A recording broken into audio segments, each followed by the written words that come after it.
मेरे दर्शकगण, अब मैं आपको धारा 92 का विवरण बताता हूँ। भारतीय न्याय संहिता BNS की धारा 92 के संबंध में।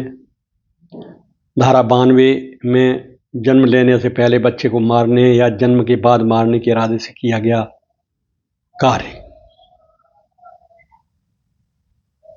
को अपराध माना गया है। यदि कोई व्यक्ति ऐसा कोई कार्य करता है जिससे गर्भ में पल रहे जीवित बच्चे जिसे महसूस किया जा सके कि मृत्यु हो जाती है, तो उसे 10 वर्ष तक की जेल और जुर्माना हो सकता है। यह धारा तब लागू होती है जब उस कार्य का परिणाम सीधे बच्चे की मृत्यु हो, और ऐसा कार्य यदि किसी व्यक्ति की हत्या के बराबर माना जाए तो इसे इस धारा के तहत दंडनीय माना जाता है। इस धारा के तहत नंबर 1, यदि कोई व्यक्ति जानता है कि उसका किया गया कार्य गर्भवती महिला के गर्भ में पल रहे बच्चे की मौत का कारण बनेगा तो वो अपराधी होगा।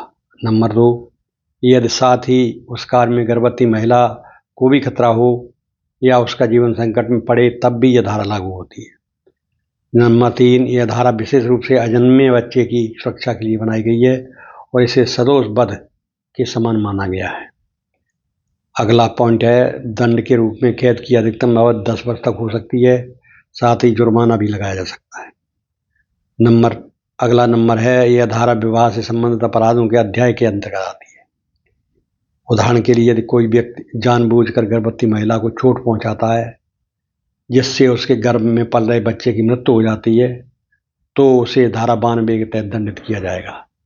इसी तरह यदि गर्भ में रहने वाले बच्चे को जानबूझकर चोट पहुंचाने या मारने का कोई भी कृत्य किया जाता है तो अपराध माना जाएगा।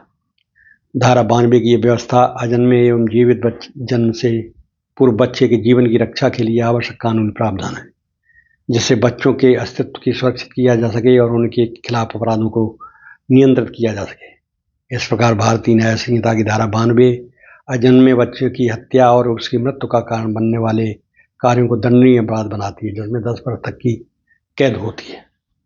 इस प्रकार आपने देखा, धारा 92 भी अजन्मे बच्चे की अगर जो है कोई महिला या आदमी कोई ऐसी चीज़ देता है जो बच्चे को जानबूझकर चोट पहुंचाने या मारने कोई भी कृत्य अगर होता है तो ये अपराध के तहत वो दोषी माना जाएगा। अब मैं आपको धारा 92 के जो मुख्य तत्व हैं वो भी बताऊंगा। भारतीय न्याय संहिता की धारा 92 के मुख्य तत्व और कानूनी परिभाषाएं इस प्रकार हैं।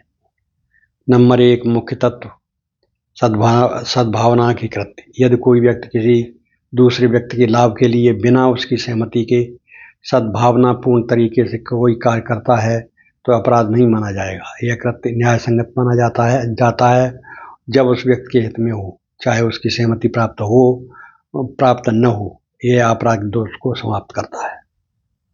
कहने का तात्पर्य यह है, अगर कोई व्यक्ति किसी दूसरे व्यक्ति के लाभ के लिए बिना उसकी सहमति से सद्भावनापूर्ण तरीके से करता है, कोई कार्य करता है, तो वो अपराध नहीं माना जाता।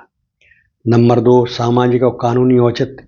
धारा 92 का सिद्धांत यह सुनिश्चित करता है कि कुछ ऐसे कृत्य जो सामान्यतः अपराध होंगे परंतु वे व्यक्ति के लाभ में हुए हों, अपराध की श्रेणी से बाहर रखे जाएं। अपराध की अस्वीकारता। इस धारा के तहत किए गए कृत्य को अपराध नहीं माना जाएगा यदि वो उपरोक्त शर्तों को पूरा करते हो। कानूनी परिभाषाएं। सद्भावना किसको कहते हैं? सद्भावना कहते हैं गुड फेथ, कृत्य करने वाले की मंशा साफ और लाभकारी हो, जिसका उद्देश्य केवल दूसरे की भलाई हो। नंबर 2, व्यक्ति का लाभ कार्य दूसरे व्यक्ति के भले के लिए किया जाना चाहिए, चाहे वह व्यक्ति आहत या असमर्थ हो। अन्यथा अपराध यदि वही कार्य न होते हुए अपराध माना जाता है, लेकिन सद्भावना में होने के कारण अपराध नहीं माना जाता। संक्षेप में धारा 92 इस बात का प्रावधान करती है, ऐसे कृत्य जो किसी व्यक्ति के लाभ के लिए सद्भावनापूर्वक किए गए और जिनमें उसकी सहमति आवश्यक नहीं है, वे अपराध के दायरे में नहीं आते। ऐसा कानून सामाजिक और चिकित्सीय कार्यों के लिए जरूरी है। जहाँ व्यक्ति की सहमति संभव न हो, उसे लाभ पहुंचाना आवश्यक है।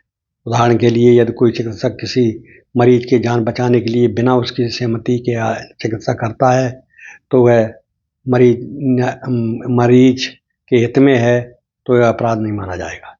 इस प्रकार भारतीय न्याय संहिता की धारा 92 का उद्देश्य ऐसे कार्यों को कानूनी संरक्षण देना है जो सद्भावनापूर्ण होते हैं और जिनका मुख्य उद्देश्य किसी व्यक्ति के भले के लिए की होता है, ताकि न्याय प्रणाली में व्यवहारिकता और मानवता बनी रहे। यह धारा अपराध की मंशा और सद्भावना में अंतर स्थापित करती है और आपराधिक जिम्मेदारी के दायरे में सीमित करती है।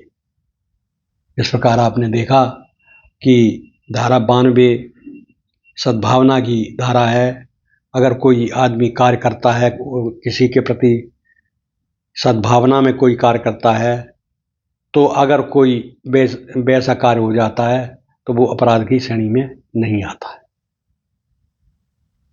इसलिए आप लोग समझ गए होंगे कि ये धारा भी महत्वपूर्ण धारा है, वो बच्चों के जीवन से संबंधित धारा है।